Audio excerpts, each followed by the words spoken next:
Hi friends, good morning. आज हम बात करने जा रहे हैं मूल अधिकार, मौलिक अधिकार के बारे में, फंडामेंटल राइट्स के बारे में, जो संविधान के भाग 3 में है। हम पिछले क्लास में संविधान भाग 1 और भाग 2 को डिस्कस कर चुके हैं।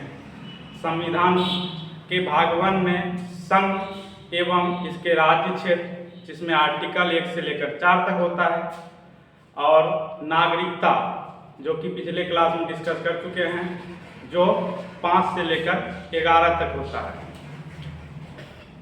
तो आज के क्लास में हम मूल अधिकार, मौलिक अधिकार के बारे में जानेंगे। आर्टिकल 12 से 35 तक जानेंगे। एक बार रिवीजन कर लेते हैं। आर्टिकल 1 से लेकर 11 तक, 11 तक। तो आर्टिकल 1 में क्या है कि यूनियन होगा, यानी कि पहले क्या है, भाग 1 में क्या है, संघ एवं इसका राज्य क्षेत्र। तो उसमें आर्टिकल 1 में क्या है कि यूनियन होगा, संघ होगा, भारत एक संघ का देश है, ये आर्टिकल 1 में है। आर्टिकल 2 में क्या है कि कोई विदेशी प्रांत यदि भारत में मिलना चाहता है तो उसको मिला लो, यदि मिल गया तो उसके नाम, सीमा, क्षेत्र में परिवर्तन आप कर सकते हैं, ये आर्टिकल 3 के तहत। और आर्टिकल 4 जो है संसद को अधिकार देता है कि वह यह सब काम कर सकता है ना। 50% के तहत वह जो है बहुमत के साथ वह नाम, सीमा, क्षेत्र में परिवर्तन कर सकता है। हाल ही में जैसे आप देखिएगा तो अशोक गहलोत जी ने जो अपने राज्य का, राजस्थान का क्या किया है, जिला का ज़्यादा बढ़ा दिया है, यानी कि 50 से 53 कर दिया है, करने वाले हैं। तो इस तरह से आप इसको याद रख सकते हैं। तो संसद के पास क्या है, जो है उसके पास पावर है राष्ट्रपति के बाध्य से, यानी कि राष्ट्रपति उसके लिए बाध्य है, राष्ट्रपति कुछ नहीं कर सकता है ना, उसको सिग्नेचर करना ही होगा। तो ये हो गया आपका संघ एवं इसका राज्य क्षेत्र। अब जो है नागरिकता। नागरिकता है आर्टिकल 5 से लेकर 11 तक। तो 5 में क्या है, जब समय संविधान मेरा बन रहा था उस समय नागरिकता जन्म के आधार पर, वंश के आधार पर, यानी माता पिता के यहाँ जन्म हुआ हो तो सबको, बहुत सारे अमूमन को जो जन्म के आधार पर नागरिकता मिला है, वंश के आधार पर नागरिकता मिला है। और 5 में हो गया। और 6 में क्या है कि पाकिस्तान से जो भी भाई भारत आए हुए उसके लिए नागरिकता। आर्टिकल आपका 7 में क्या है, जो कि आज़ादी से पहले है ना, आज़ादी से पहले, यानी कि आज़ादी नहीं बोलेंगे, संविधान लागू होने से पहले जो है चल गया कहाँ, पाकिस्तान चल गया, और संविधान लागू हुआ 1950 में। जब फिर आया तो उसके लिए प्रावधान, उसके लिए रजिस्ट्री के लिए आर्टिकल 7 में जगह दिया गया। कोई विदेशी क्रांतिकारी है और वह विदेशी क्रांतिकारी यानी कि इंडियन है, और विदेश में जाके जब वह जो है क्रांतिकारी है, यानी कुछ या अपना आंदोलन कर रहा है, तो उसका प्रावधान आर्टिकल 8 में है। और आर्टिकल 8 में है, यानी कि कोई भारत का नागरिक विदेश में जाकर रह गया, विदेश में बस गया, उसको वहीं रहने का मन है, तो वह जो है उसके लिए प्रावधान जो है आर्टिकल 9 में उसका नागरिकता खत्म कर दिया जाएगा। जो कि विदेश में रहना चाहता है उसका नागरिकता खत्म कर दिया जाएगा, आर्टिकल 9 में है। आर्टिकल 10 में क्या है कि नागरिकता कानून बना रहेगा। अब नहीं संसद के पास ऐसा पावर है कि वो खत्म कर देगा, किसी का नागरिकता खत्म कर देगा, नहीं, उसके लिए भी कुछ प्रावधान है कि संविधान विरोधी काम ना करे, देश विरोधी काम ना करे। तो ये समय, और उसके बाद जो है लास्ट जो है 11 जो है वह है संसद ऐसा कानून बनाएगी जो नागरिकता कानून बनाएगी, वह आर्टिकल 11 में। तो ये हो गया आपका नागरिकता, जो कि भाग 2। आज के वीडियो में भाग 3 को डिस्कस करेंगे, अच्छे से समझेंगे पूरा जो है मूल अधिकार, मौलिक को, आर्टिकल 12 से 35 को। तो एक व्यक्ति है J.H. लॉस्की।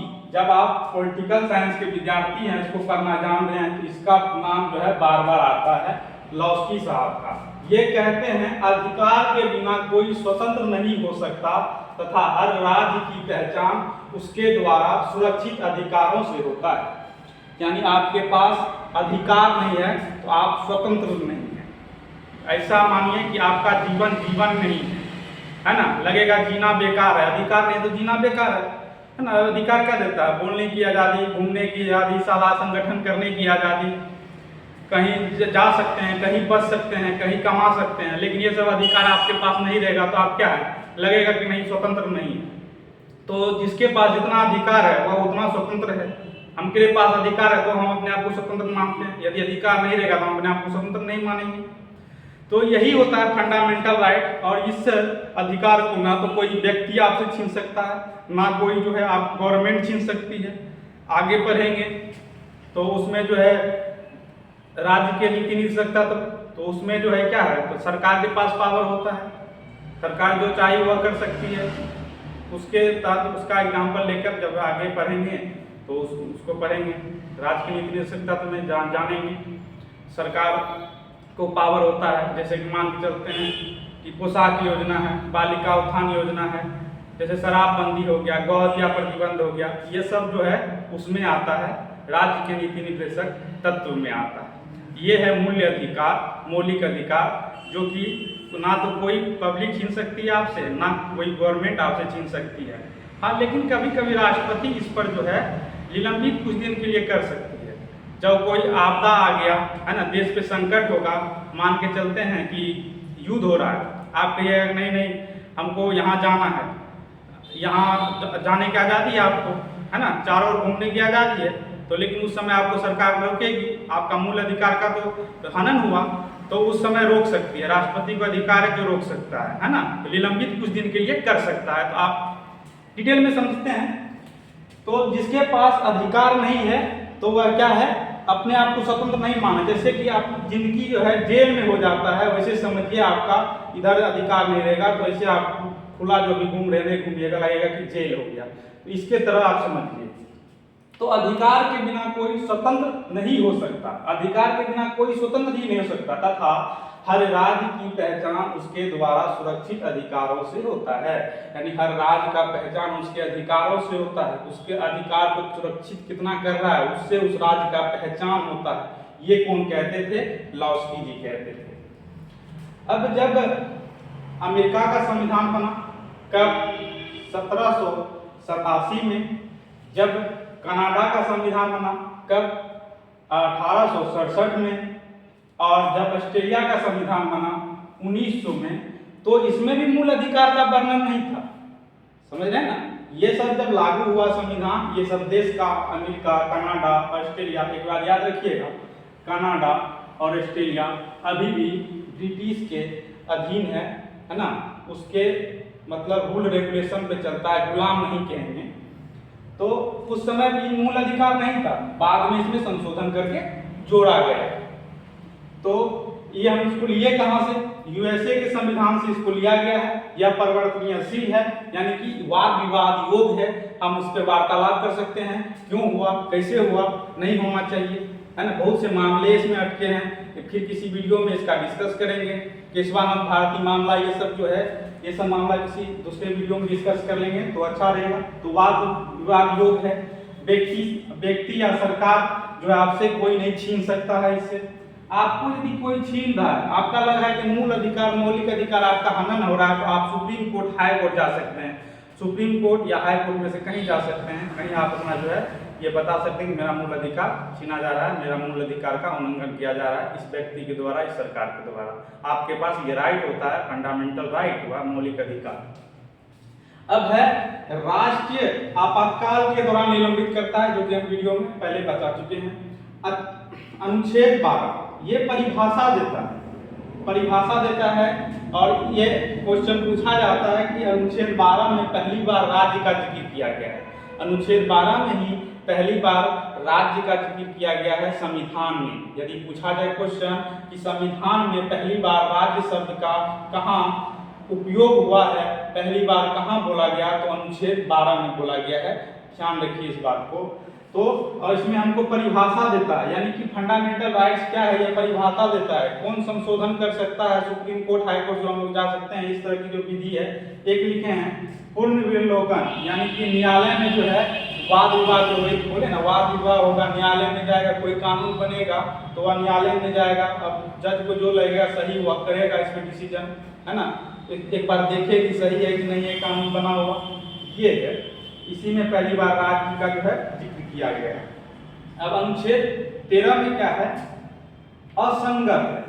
असंगत है, इसी के तहत पर्सनल लॉ होता है। जैसे हिंदू के लिए अलग लॉ है, मुसलमान के अलग अलग है लॉ है। अब हिंदू होली मनाता है तो आप उसको मना नहीं कर सकता है कोई। दुर्गा पूजा अभी आने वाला है और दुर्गा पूजा में जैसे कि मूर्ति विसर्जन के टाइम में जो है रोड जाम रहता है, इलेक्ट्रिसिटी जैसे लाइट का जो है कट जाता है उस समय, तो हम नहीं कह सकते हैं कि ये कर दीजिए, इसको रोक दीजिए। क्यों? उसका पर्सनल लॉ है, अपने जाति, अपने धर्म का, अपने जाति का प्रचार प्रसार करने का उसका जो है पर्सनल लॉ होता है। तो यही असंगत है। असंगत मतलब है कि सरकार ऐसा कोई कानून नहीं बना सकती है ना।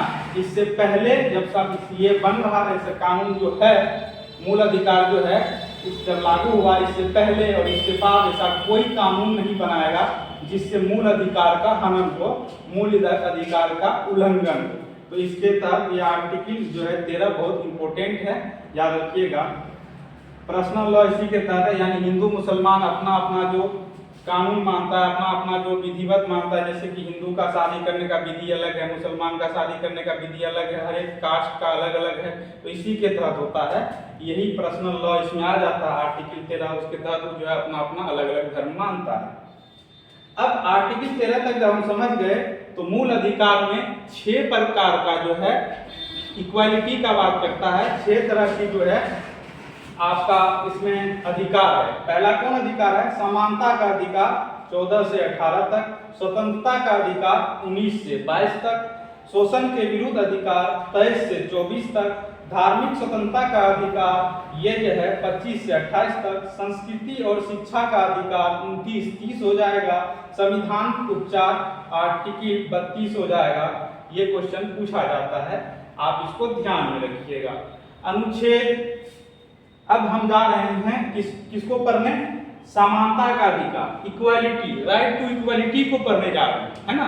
जो सबको समान मान के चलता है। कानून कहता है कि सब मेरे नजरों में सब समान है, चाहे वह कोई हो, MP MLA विधायक हो, आम आदमी हो, कोई पदाधिकारी हो, हम हैं तो हम जो मान के चलते हैं हम कोई गुनाह कर दिए, और जो चाहे पैसे में बड़ा हो, चाहे बलिष्ठ हो, चाहे पावर में ज़्यादा हो, वह भी वही जुर्म किया तो दोनों को सेम सजा मिलेगा। यह नहीं कि हमको ज़्यादा दिन का सजा दे दिया, उसको कम दिन का सजा दे दिया, नहीं।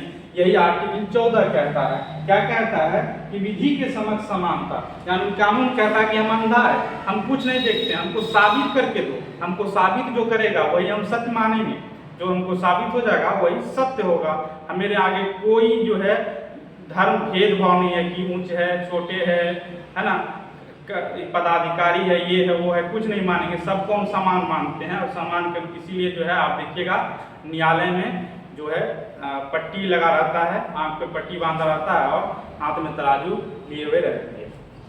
तो विधि के समक्ष समानता है, कानून के नजर में सब समान है, इसका मतलब ये हुआ आर्टिकल 14 के तहत। 15 में क्या है? धर्म, मूल, वंश, जाति, लिंग के आधार पर आप भेदभाव नहीं कर सकते। 14 में क्या है? विधि के समक्ष समानता। 15 में क्या है?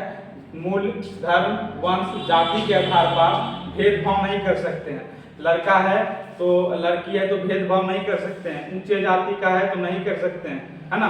कोई मान के चलते हैं कि उस समय पठान था, चौहान था, तो उसको ये नहीं जानेंगे कि उसके वंशज ने कुछ जुर्म किया है, किसी को मार दो, ऐसा नहीं कह सकते हैं, है ना। उसको सपोर्ट दिया जाएगा आर्टिकल 15 के तहत। अब आर्टिकल 16 में क्या है? लोक नियोजन में समानता देखा जाएगा। जो भी सरकारी नौकरी आएगा उसमें समानता देखा जाएगा, उसमें इक्वालिटी देखा जाएगा। यही होता है राइट टू इक्वालिटी 16 आर्टिकल 16 में। इसमें कुछ जैसे कि मेल फीमेल आरक्षण की बात इसमें रह सकता है, इस तरह का इसमें डिस्कशन किया गया है। उसको कुछ आरक्षण मिल सकता है, जो भी अभी आप देखते हैं बहाली आता है तो उसमें आरक्षण के तौर पर सीट फिक्स कर दिया जाता है कि इस कास्ट के लिए इतना होगा, उस कास्ट के लिए इतना होगा, इसके तहत आरक्षण आता है। ऐसा नहीं कि आरक्षण इसके तहत में आएगा, लोक नियोजन में आरक्षण की इसमें रख सकते हैं, इसमें रखा जाता है। अब है 17, ये क्वेश्चन पूछा गया है इस बार के BPSC एग्जाम आर्टिकल 17 को पूछा गया है इस बार के 2023 में BPSC PT के एग्जाम में। ये क्वेश्चन है अस्पृश्यता यानी छुआछूत, इसका अंत होगा। संविधान किसी को ऊंचा किसी को नीचा नहीं मानता, सबको इक्वल मानता, छुआछूत नहीं होना चाहिए, है ना। पहले अभी भी गांव सब में देखा जाता है, लेकिन शहरों में तो इस तरह की अभी नहीं देखा जाता है। छुआछूत ज़्यादा होता था, कोई निम्न वर्ग के व्यक्ति है तो उसको नीचे में बैठना पड़ता था, है ना, उसको अपने यहाँ नहीं बुलाता था, उसको अपने घर में नहीं बुलाता था। तो इस कारण से इस आर्टिकल को रखा गया, आर्टिकल 17 को रखा गया, है ना। ये अस्पृश्यता का अंत करता है, छुआछूत को समाप्त करता है। आर्टिकल 17 में आप याद रखिएगा, इस बार क्वेश्चन पूछा है। अब जो है अनुच्छेद 18 में है उपाधियों का अंत। अब उपाधियों का अंत मान के चलते हैं कि किसी को कोई उपाधि मिला है, भारत रत्न मिला है, तो अब वो जो है अपने नाम के पीछे नहीं लगा सकता, हाँ नाम के आगे लग सकता है। जैसे कि किसी को भारत रत्न मिला तो जो नाम है फलना भारत रत्न ये लिखा सकता है, लेकिन नाम से पहले नहीं लगा सकता है। लेकिन दो चीज में इसमें छूट है, जैसे शिक्षा में जो है वह कुछ जैसे प्रोफेसर हो गया, डॉक्टर हो गया, पीएचडी करने के बाद नाम के पीछे डॉक्टर लगता है, प्रोफेसर है तो प्रोफेसर लगा सकता है। तो ये सब जो है इसके तहत अंत कर दिया गया है। लेकिन शिक्षकों के लिए और सेना के लिए आज़ादी है कि वह जो है, तो इसलिए है क्योंकि वह जो है उसके रैंक को दिखाता है। तो रैंक का है, जैसे ब्रिगेडियर हो गया, तो ये सब जो क्या करता है, जनरल हो गया, ये सब क्या करता है, तो उसके पद को दिखाता है। और शिक्षा में क्या है कि वह जो है मेहनत करके वह जो है पढ़ लिख कर जो है उस इतना अर्जित कर लिया है, तो ये चीज बताता है कि वह इस पोस्ट पे है, तो उसमें लगा सकते हैं आप। तो ये है आपका उपाधियों का अंत। अब ये हो गया आपका मूल अधिकार। एक होता है मौलिक कर्तव्य, जो कि अनुच्छेद 51 के क में है, भाग 4 में है। उसको जो है ये है क्या है, ये परिवर्तनशील है, लेकिन वह परिवर्तनशील नहीं। ठीक, आज के वीडियो में हम कोशिश किए मूल अधिकार, मौलिक अधिकार को समझाने का। आपको यह वीडियो कैसा लगा आप कमेंट बॉक्स में जरूर बताइएगा। तब मिलते हैं अगले वीडियो में, तब तक के लिए धन्यवाद, जय हिंद।